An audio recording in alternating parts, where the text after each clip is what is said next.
It's simple for life to become all about playing catch-up on emails and texts, and about rushing this way and that, trying to meet deadlines and make it to meetings on time.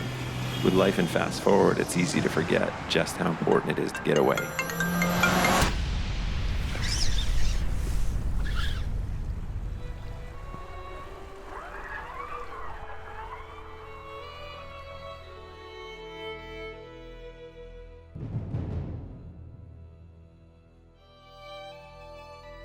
Well, today we're going to do something I've never done before, and that's fish for rainbow trout and I hope maybe some bull trout too, that are following migrating salmon up from Quesnel Lake up into one of the tributary rivers to spawn. And I know that's a big thing on the West Coast, and it's a big thing in Alaska, and probably even in the Midwest, the Great Lakes salmon and steelhead fisheries. But I've never done that.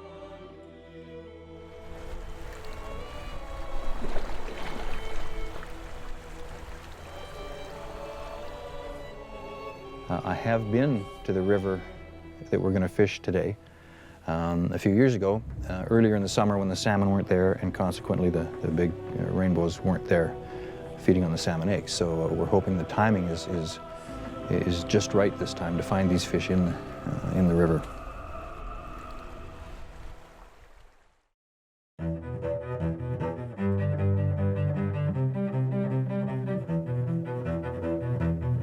Follow me now, there is somewhere I want to go.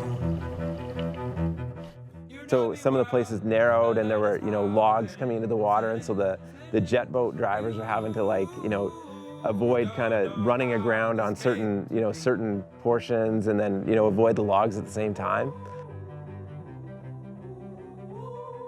Just simply looking around and seeing, the large grizzly prints on the shore, and seeing that, the carcasses of salmon that they had already pulled up on the shore that they were ripping apart or that they had finished with.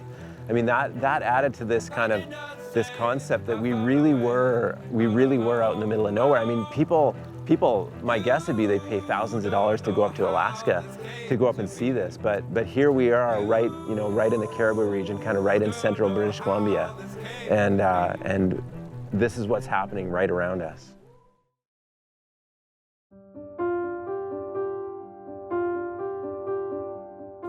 So we climb over the log jam and to get to the place where Skeed wants us to fish, and it's funny, the fishermen are impatient to get going.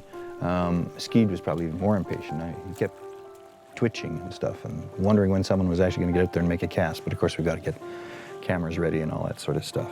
So for some reason, I think it's probably had to do with age, I got to step in the water first, and I did, and Skeed said, cast over on the other side of those fallen logs you can see in the water, and there should be a whole bunch of fish stacked up in there. And the water is just colored enough from, I guess, glacial silt that you can see the salmon, but you can't see the trout. It's almost like they're transparent.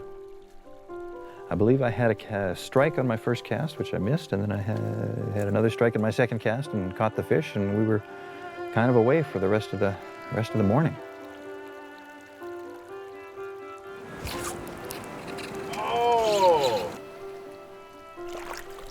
No, a little to the left. Great. Wow, look at that. This is, You're gonna make this look too easy, Jim. Beautiful colors.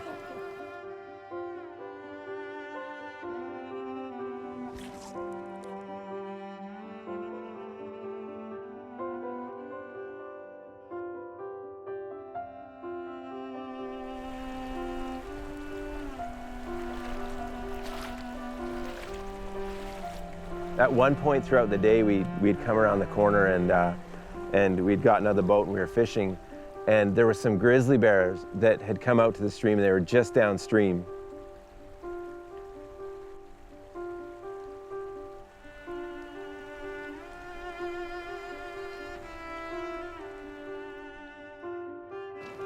Oh, Jim.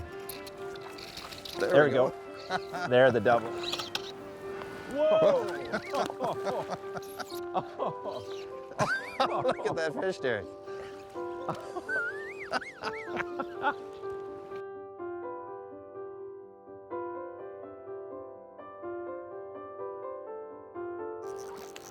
Today was one of those days where, like, if I make it to be a grandfather, it's one of those days where I'm gonna tell my grandkids, you know what? I had one of those days where I was out fishing for massive rainbows and massive bull trout. And the only other anglers on the stream that day were the grizzly bears that were across the stream from us. We were fishing in the mountains where very, very few people get a chance to go up and fish an area like that. I mean, we were fishing in Eden.